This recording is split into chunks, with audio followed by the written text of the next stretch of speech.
The galaxy cast them out, but Earth took them in. They moved together like a tired herd that had walked too far with nowhere left to go.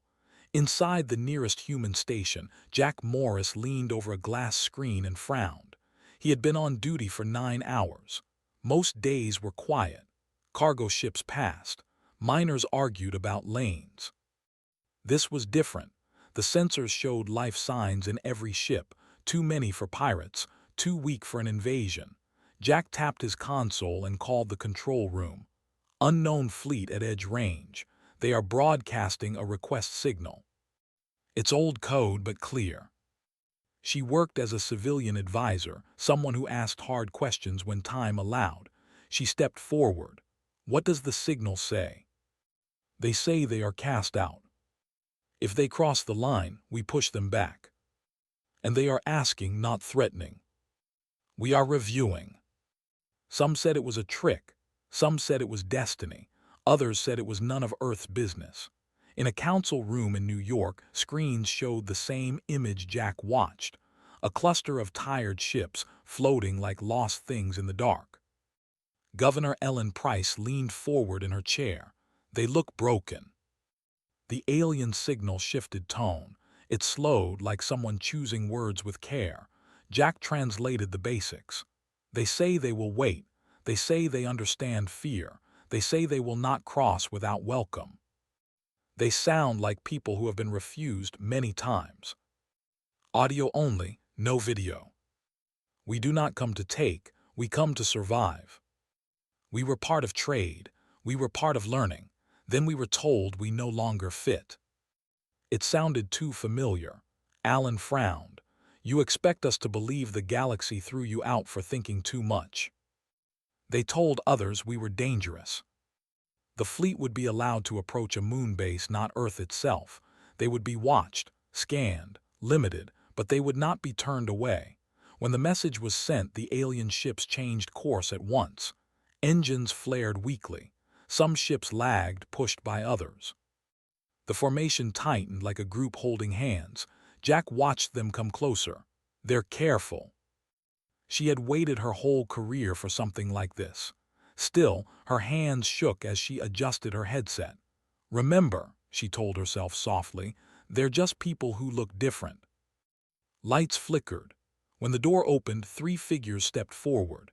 They were tall and thin, skin like stone and cloth mixed together. Their eyes were wide, not hostile, just tired. Ben Carter, head of base security, kept his stance firm but relaxed. His team stood ready, weapons low, not aimed. The lead figure bowed its head slightly. We thank you for space to stand, it said. Emma smiled, even though they could not see her mouth through the glass. You're welcome. My name is Emma. I'm here to help us talk. You have children. No one cheered.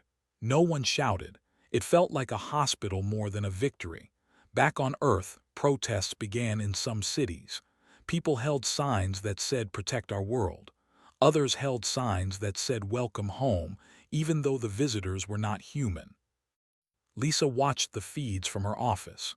She knew this was only the beginning. The galaxy would not stay quiet. Helping the unwanted always had a cost. On the moon, Jack finally left his station and stood by the window. He watched the alien fleet settle into orbit, no longer drifting. They were still damaged, still weak, but they were no longer alone. He thought about the word cast out. Humans had been cast out before, from lands, from cities, from safety. They had survived by finding others willing to take a risk. As the sun rose over the curve of Earth, Jack wondered if this small act of listening would change everything. Part 2. First contact without fear. The moon base was quiet early in the morning. The air smelled clean, mixed with the faint scent of metal and machines. Emma Clark adjusted her headset and walked down the corridor toward the docking area. The alien ships were still attached to the base. Small crews moved slowly, repairing what they could.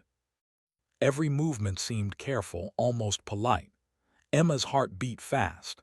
This was her first real contact with an alien species, not through sensors or messages, but face to face. She had studied languages for years, learned patterns, and memorized grammar rules. Still, nothing prepared her for the sound of a voice that was almost musical, yet unfamiliar. "Are they awake?" she asked a nearby technician. "Some," the technician said. "Most rest. Long travel takes a lot out of them." Emma nodded and stepped into a wide hangar. Rand, the lead elder, waited near the hatch. His tall frame was calm, his movements slow. Beside him were several others, older and younger, all looking around as if the moon base itself was a new world. "Welcome," Emma said softly. "My name is Emma Clark." "I will help us understand each other," Rand bowed slightly. "We are grateful. We have traveled far, hoping for space where we can speak and live without fear." "You are safe here," Emma assured. "For now, at least. People on Earth are watching you. Some are worried. Some are curious, most want to help." Behind Emma, Ben Carter watched quietly. He was in charge of base security. His eyes scanned the aliens carefully, noting everything: their movements, their reactions, the way they spoke. He was ready for trouble, but so far there was none. Rand motioned toward a small group. "These are our families, young and old. We are not soldiers. We are learners and teachers, builders and artists. We have been cast out for our ideas, for our way of thinking." Emma paused, thinking about the words. "Cast out. You mean the galaxy rejected you?" "Yes," Rand said. "We questioned, we changed, we created. They called it dangerous. They said we could not be allowed to join the councils or the trade routes. We became outsiders." Ben frowned. "So they just abandoned you?" "More than abandoned," Rand replied. "They erased our paths. They said we should vanish quietly so no one would follow our way." Emma felt a chill. The story sounded like history repeating itself in human form. Humans had always feared difference, feared change. She tried to imagine what it felt like to be hunted for thinking freely. "We have food and water," Emma said, leading them down the hall. "Medical teams will check you. You can rest. Then we can begin talking more." Slowly. One of the younger aliens, a small figure with bright eyes, peeked from behind Rand. Emma smiled. "You are safe. No one will hurt you here." The child blinked and hid behind an older alien. Rand spoke gently. "They are cautious. They have learned fear from the galaxy." "Even children." Ben stepped forward. "We understand caution. We are cautious too, but we will not harm you." The first night on the moon base was strange for everyone. The aliens were quiet, adjusting to gravity that was weaker than their home worlds. Humans moved among them, offering water, blankets, and warm food. Communication was slow. Gestures helped more than words. Emma repeated phrases, pointing to objects, letting the aliens repeat after her. Sometimes their sounds were soft, almost like a song. By morning, the alien families had begun to trust the humans more. One elder, a female named Yara, stepped forward to speak.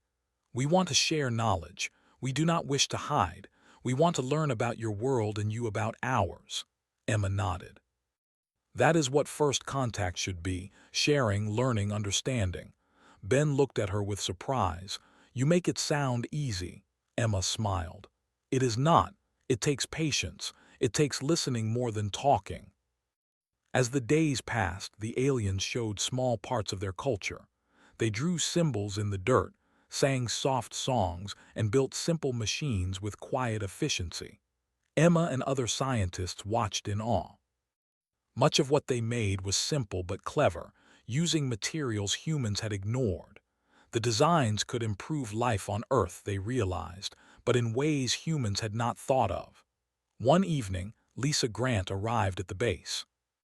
She had been watching the situation closely and wanted to see the aliens herself. She walked beside Emma, observing the quiet hum of the machines being repaired and the gentle interactions between humans and aliens. "They are different," Lisa said, "but not dangerous." Emma nodded. "They were rejected for thinking too freely. The galaxy fears change," Lisa frowned. "And we fear too sometimes, but Earth, maybe we can do better." Rand approached them, holding a small object, round and smooth. "This is a tool from our home," he said. "It may seem simple, but it can help humans travel farther and safer. We share it because we wish to trust. Emma took the object carefully. She examined it, turning it over. This is incredible. It is efficient, clean, nothing like we have made before. We create with care, Rand said. We were taught that creation is a gift, not a weapon. Ben glanced around nervously. We have to show this to Earth scientists. This could change space travel. We must do more than that, Lisa said. We must show the world who they really are. Not dangerous, not broken, just different. As human and alien teams worked together, tensions in some parts of Earth rose. News agencies and politicians debated whether the aliens should be allowed to stay. Some cities held protests. Keep Earth safe, they shouted. Others held signs saying, welcome the cast out. Emma watched from the moon. She understood fear. She also understood trust. We cannot decide what the galaxy wants, she said. We can only choose what we do here. How we act now matters more than anything. Over the next weeks, friendships began to form. The aliens taught humans new ways to fix engines, purify water, and recycle materials efficiently. Children played together in open hangars, laughing in sounds that reminded Emma of wind chimes. One night, Rand spoke quietly to Emma. We feared the galaxy. We feared rejection again, but humans listen.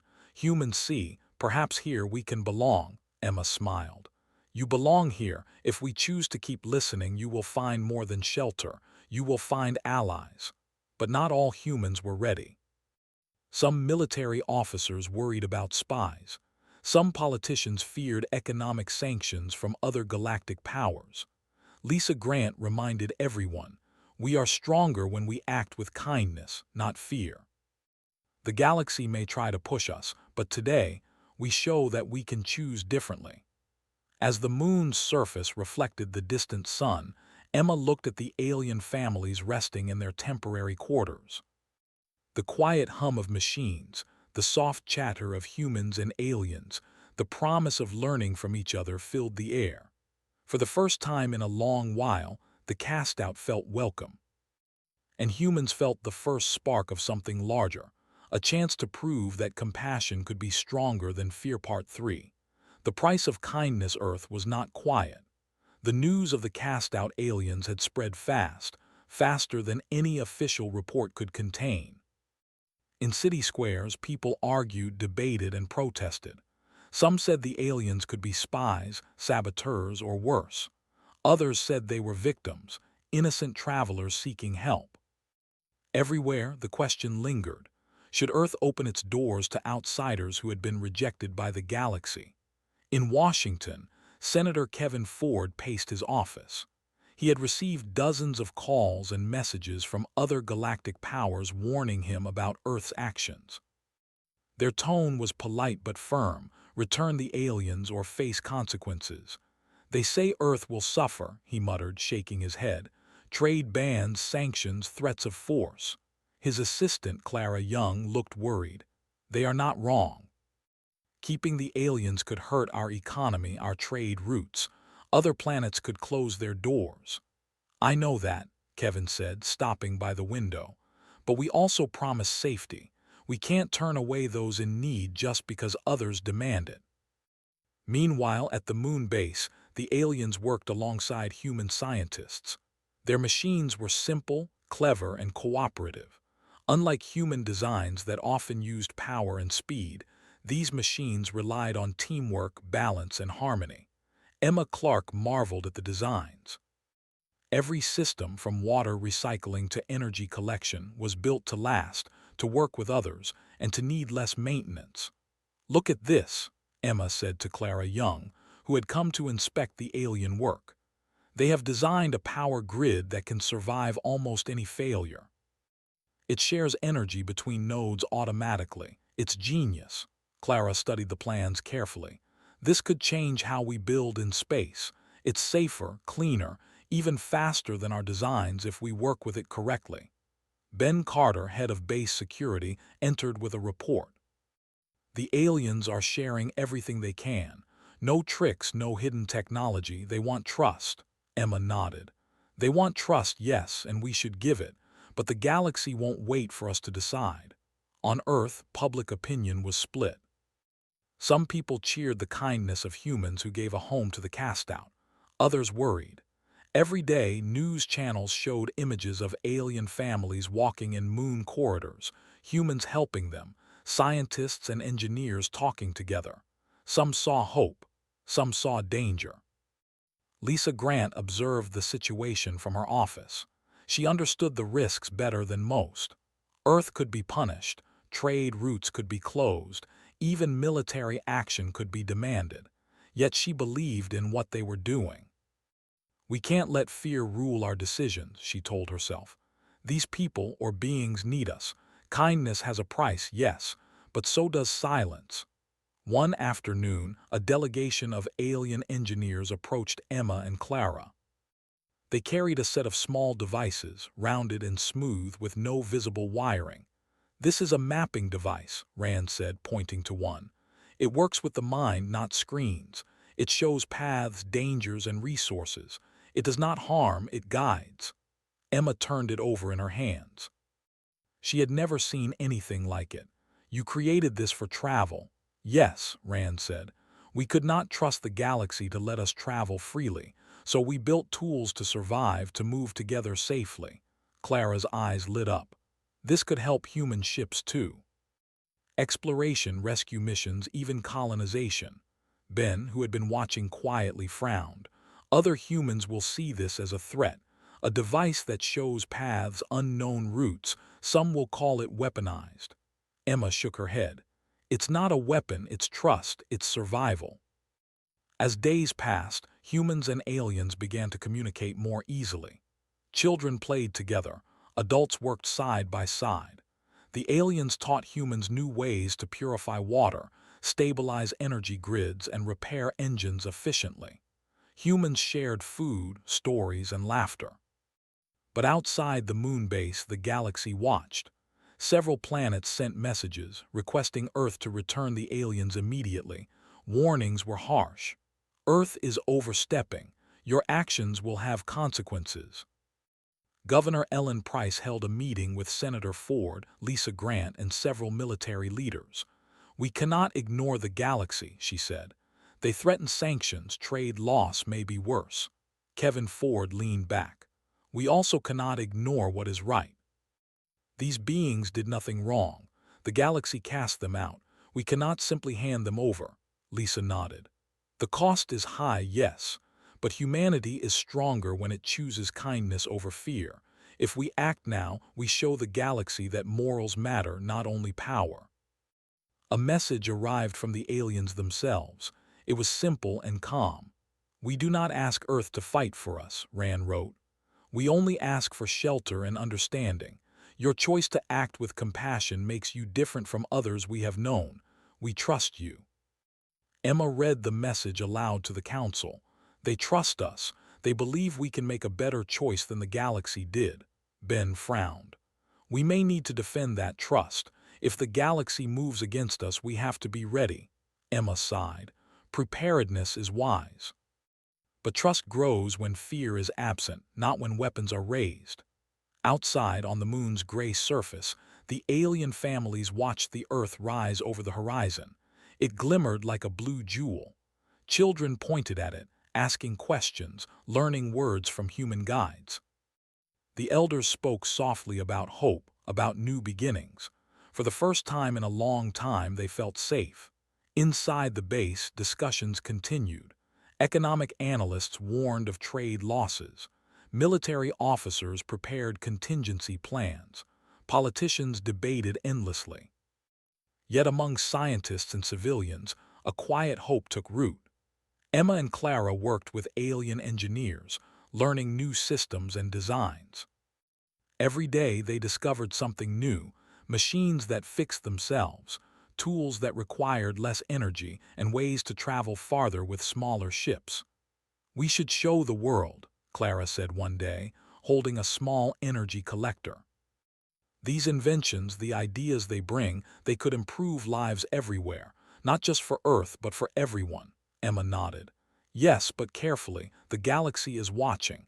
We must balance sharing knowledge with protecting the refugees. Ben watched them uneasy. Protecting them will be hard if other powers decide to act. Some may see Earth's kindness as weakness. Lisa smiled softly. Sometimes strength is shown in kindness, not force. We are showing the galaxy that we can choose differently. As the weeks went by, the aliens became part of the base routine. Children learned human games and alien songs. Adults worked on joint projects, building devices, repairing engines, improving life support systems.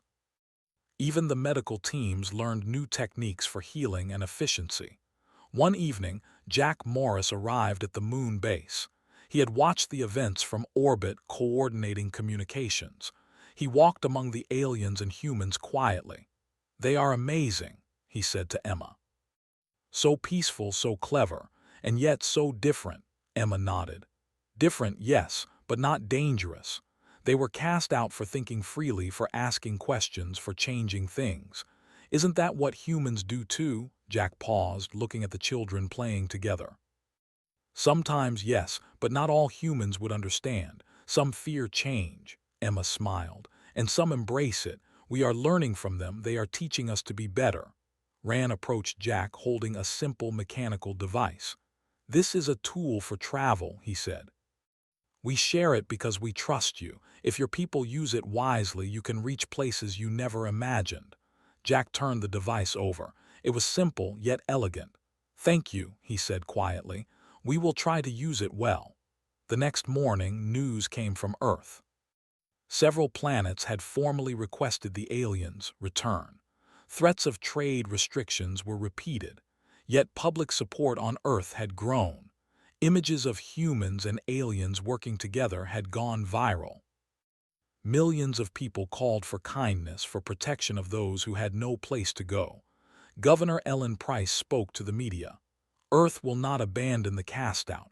We will act with compassion, even if the galaxy disagrees. This is our choice, and we will stand by it." Inside the moon base, the aliens listened to the speeches. Children looked at humans with wide eyes. The elders whispered among themselves. "They are different," Yara said, "but we are safe, and perhaps we can finally belong." Emma, watching the small group, felt a sense of hope she had never experienced before. The galaxy might fear these outsiders, the politicians might argue, and the trade routes might suffer. Yet, on this small moon base, humans had chosen to act with compassion. Ben Carter, still cautious, spoke quietly to Emma. "It's going to be difficult. The galaxy will push back." Emma smiled. "Then we will face it together, humans and aliens. We will show that trust and kindness can be stronger than fear and threats."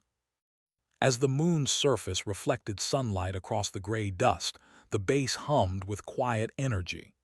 Humans and aliens worked side by side, learning, creating, and teaching each other. It was not perfect. There were disagreements, misunderstandings, and fears. Yet for the first time in a long time, both species felt something they had not known before: hope. The price of kindness was high. It might bring threats from the galaxy, economic loss, or political tension. Yet for those at the base, the choice was simple. Help those who need help. Trust those who deserve trust, and act with courage even when others demand fear. For Earth, for humans, and for the cast-out aliens, this was only the beginning of a new chapter. A chapter where kindness was a strength, and hope could be shared across worlds. Part 4. When the galaxy pushes back, the calm of the moon base did not last long. One morning, the sensors picked up an unusual presence near the edge of human-controlled space. Ships appeared in formation, sleek and fast, with markings that no human had ever seen before. The Galactic Coalition had sent a fleet. Jack Morris stared at the screen in disbelief. "They're here. A full fleet. Weapons ready." Ben Carter immediately ordered full security protocols. "We don't fire unless fired upon," he said firmly, "but every team must be ready." Emma Clark stood beside him, her hand on the console. "They've come for the aliens." Lisa Grant entered the control room, tablet in hand. "And they are not asking politely." The coalition fleet held position just outside the moon's orbit. Their ships were large, angular, and intimidating. A single transmission came through, clear and firm.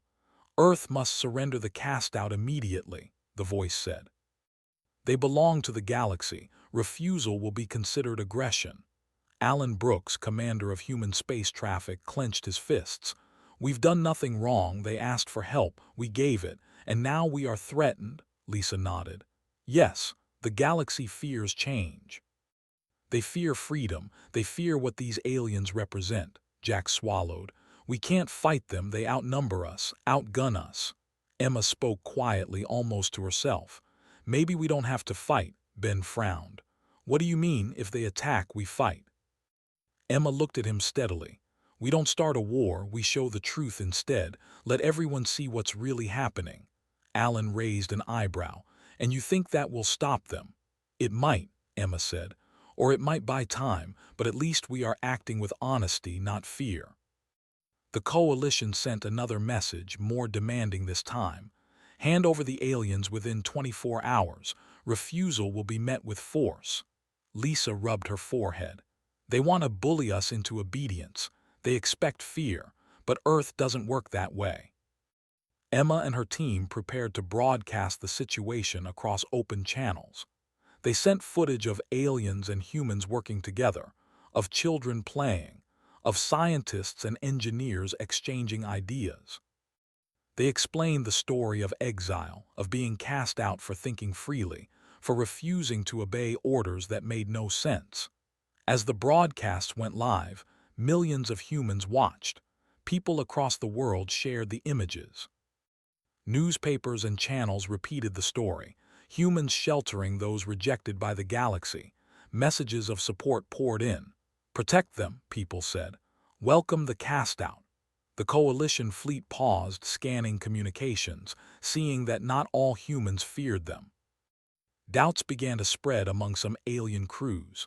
Murmurs ran through the ranks. Why were humans helping? Why were they listening?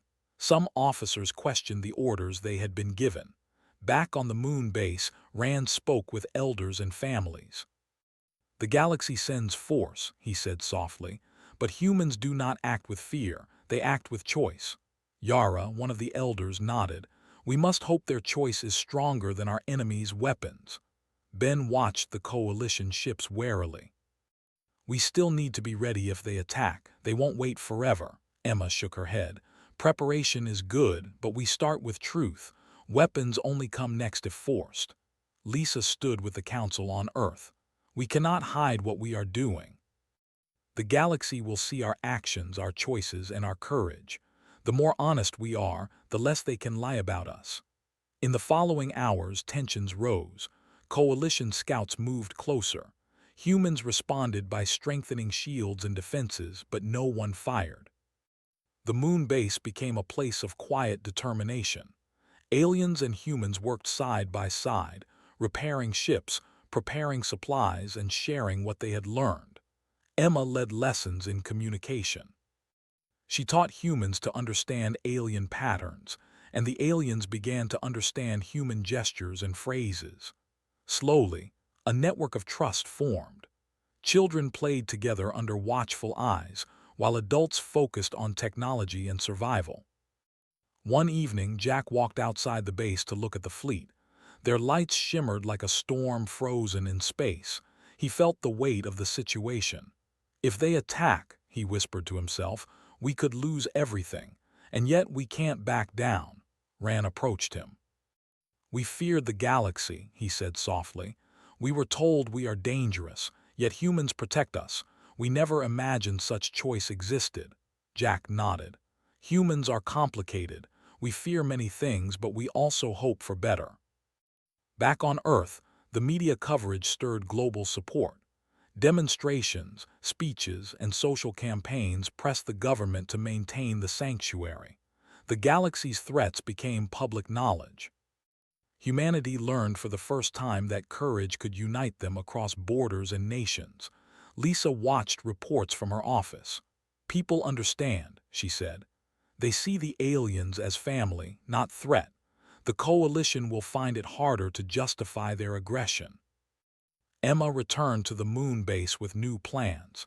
The aliens had created tools that could detect threats in space, energy fields, and movement patterns. Humans learned to use them, not as weapons, but as early warning systems. Cooperation increased every day.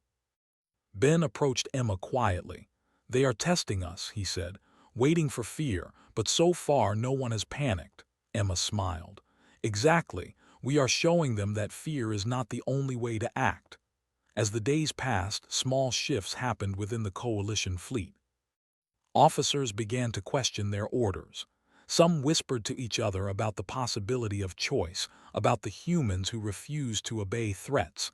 Cracks appeared in the unity of the approaching force. Rand observed quietly. "We have not fought," he said. "Yet already fear weakens them. Humans and aliens together show strength differently." The children on the moon played freely, unaware of the tension above. Their laughter echoed through hangars, a sound so human it softened even the hardest edges of the base. Humans and aliens smiled at each other, understanding that this simple joy was a symbol of hope. Emma gathered the council one night. "We must continue to act openly, show compassion, knowledge, and honesty. The galaxy will respond, yes, but now we are not alone. The people of Earth support us, and that changes everything." Lisa nodded. "We are not weak. We are not defenseless. We are choosing a new way to show power, moral strength, trust, and courage." On the final day of the Coalition's 24-hour deadline, the fleet remained in orbit, scanning and observing. Earth had made no aggressive moves. Humans had shown the aliens living in peace, working and learning. Broadcasts showed the world that the cast-out were not threats but partners. Rand stepped onto the observation deck of the base, looking at the approaching fleet. "The galaxy fears freedom," he said softly. "Yet humans show it can be defended without violence." "Perhaps this is the way forward." Emma joined him. "Yes, and we have only begun.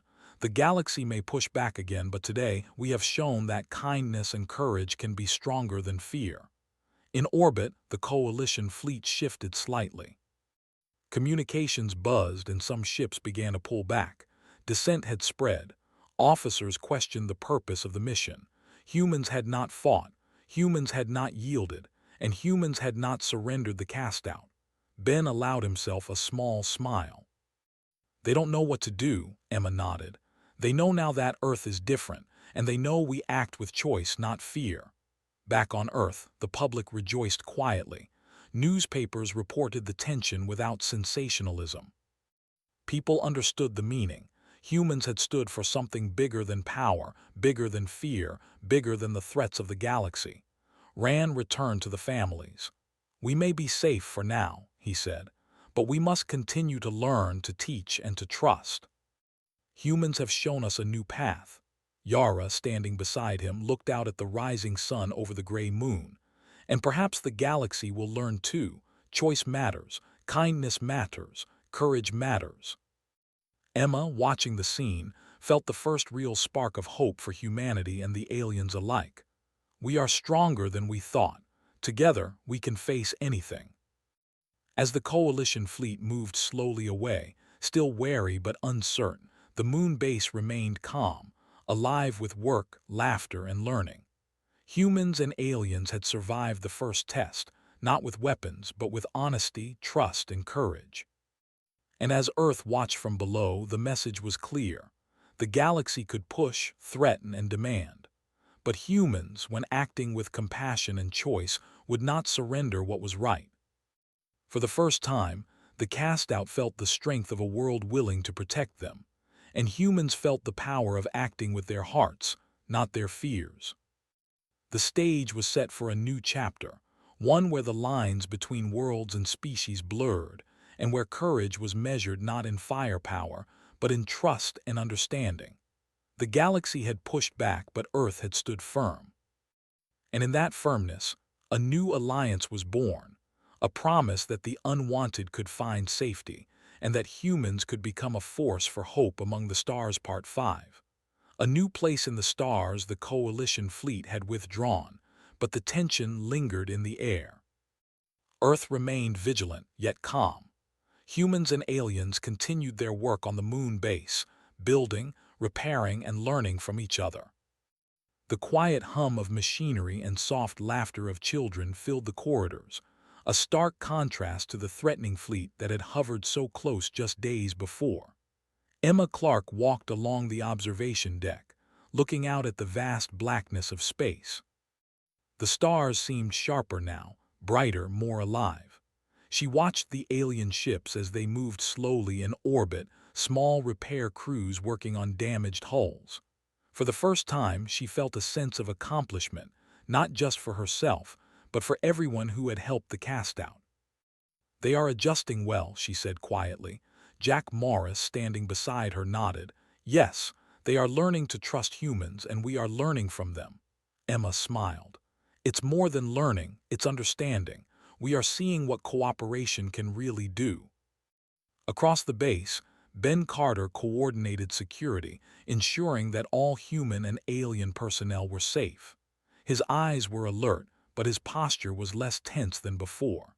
He had seen the children play, heard the laughter, and watched the trust grow. Even his hardened sense of caution softened a little.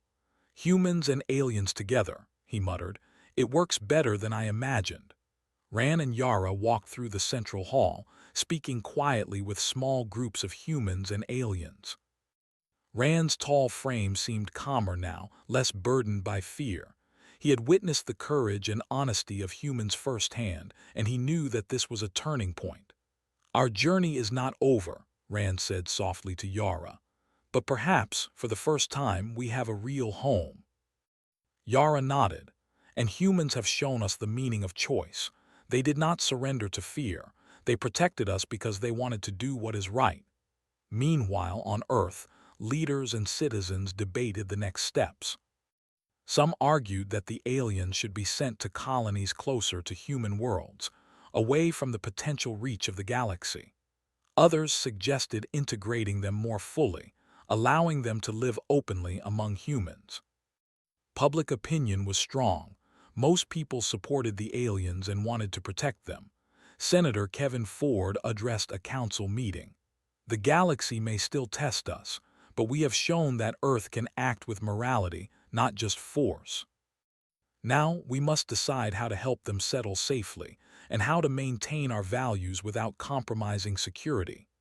Clara Young, who had been working closely with the alien engineers, spoke next. "They bring knowledge that can improve our lives. Energy systems, medical techniques, and transportation methods. If we integrate these ideas carefully, humans and aliens can thrive together. We cannot waste this opportunity." Emma added, "And we must remember, this is not just about technology. It is about trust, understanding, and hope. We cannot forget why we are helping them." Jack Morris looked out at the stars. "We've already shown the galaxy that humans can be different. Now it's time to show them we can be strong and compassionate at the same time." The first step was to find suitable worlds for the aliens to settle. Scouts identified a few uninhabited planets within reachable distance. The worlds were habitable, with water, breathable air, and land for building. The aliens inspected the locations carefully, considering their options. "This one is good," Rand said, pointing to a planet with green plains and small rivers. "It reminds me of some of our home worlds, safe with space to grow."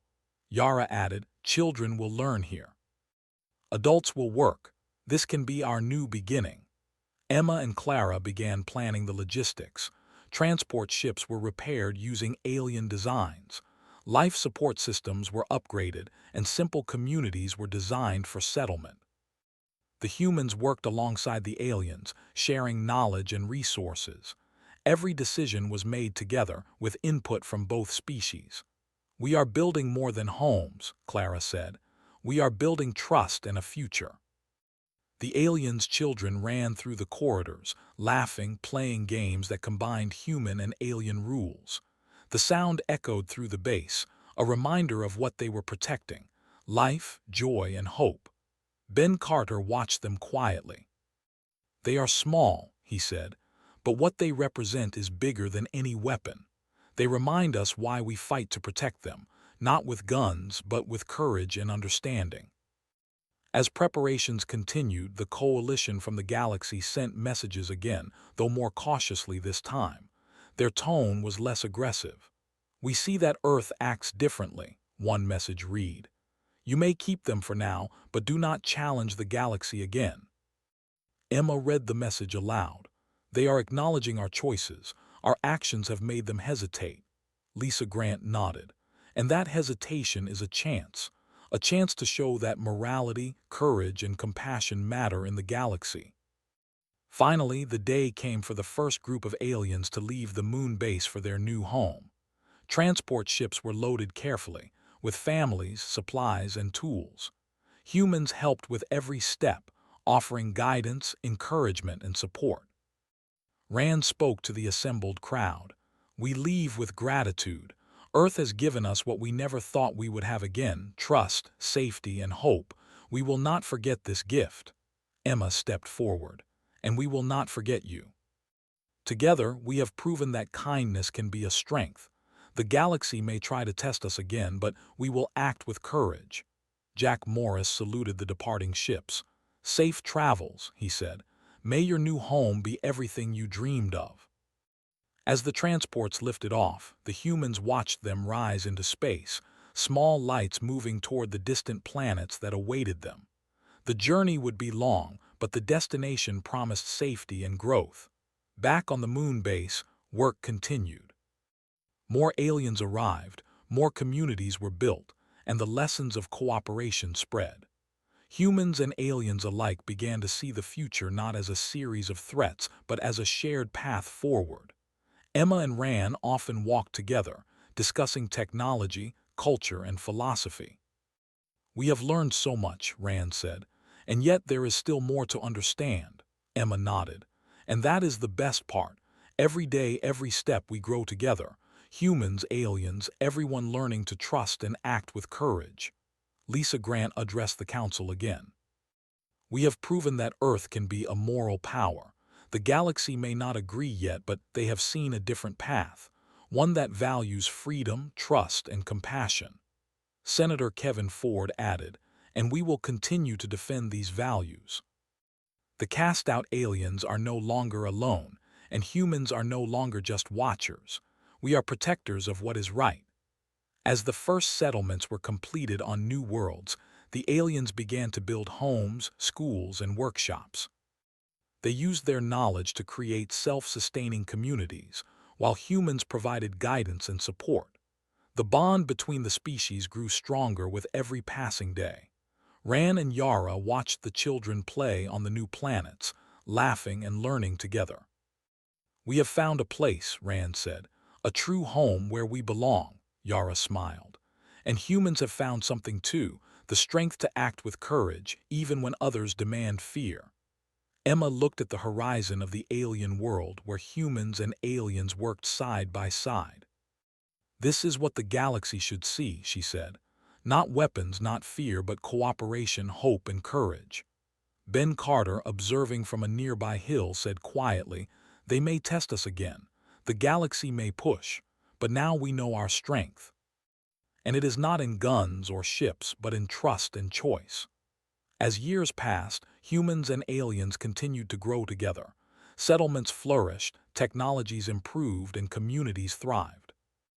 The galaxy watched, slowly learning that there was another way, a way where kindness, courage, and understanding could be stronger than fear. On Earth, people remembered the moment when the cast-out had arrived, tired and rejected. They remembered the choice to protect them, to trust them, and to act with courage. Children grew up hearing the story, learning that morality was a power in itself. Emma and Jack often looked up at the stars, seeing the alien worlds shining like distant jewels.